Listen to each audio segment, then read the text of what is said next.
रही। तो आपके पास क्या स्ट्रेटजी है, कैसे काबीना तश्कील देंगे? स्ट्रेटजी एक ही है, स्ट्रेटजी यही है कि इमरान खान साहब के हिदायत के बगैर कोई काबीना तश्कील नहीं होगी। खत्म हो चुका है। तो ये अगर अदालती अहकामात नहीं माने जा रहे तो ये हमारी कमजोरी नहीं है, ये हमारी अदलिया की बेबसी है। और पूरा पाकिस्तान नहीं बल्कि पूरी दुनिया ये देख रही है कि जजेस जो हैं अपने अहकामात नहीं मनवा पा रहे हैं। तो अगर फर्ज करें अदालतें इतने बेबस हैं कि वो अपने अहकामात नहीं मनवा पा रहे, तो फिर अवाम को सोचना पड़ेगा कि हम किस तरफ जा रहे हैं, ये मुल्क किस तरफ जा रहा है, हमारे अदालतें, हमारा आईन, हमारा कानून किस तरफ जा रहा है।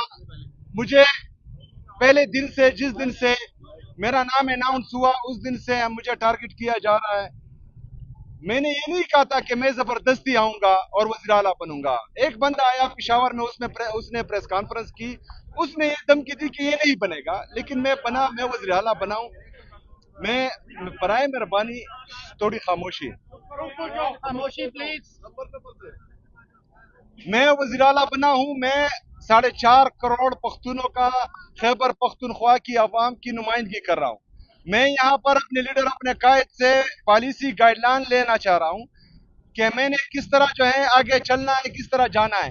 क्योंकि 2 साल से मेरे लीडर, मेरे कायद जनाब इमरान खान साहब से मुलाकात नहीं हुई, तो ये मुलाकात इंतहाई जरूरी है। मैंने जितने कानूनी और आईनी रास्ते हैं वो अपनाए हैं।